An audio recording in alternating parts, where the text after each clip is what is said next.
ملکہ میں آتا ہے امام ابن حبان اور امام نسائی حضرت ابو امامہ رضی اللہ تعالیٰ عنہ سے روایت کرتے ہیں،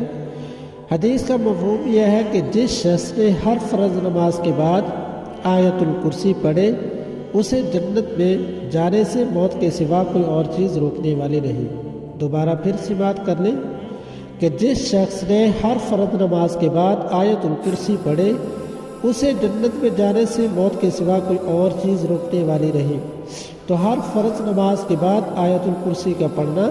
یہ جنت میں دخول کا سبب ہے۔ تو یاد رکھیے کہ جنت میں دخول کے لیے انسان کو ساری زندگی بھی عمل کرنا پڑے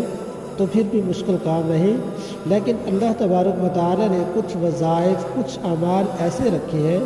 کہ ان اعمال کے کرنے کی وجہ سے اللہ رب العزت کی ذات اس بندے کو جنت میں داخلہ نصیب فرمائیں گے۔ تو نہایت ہی آسان، نہایت ہی مختصر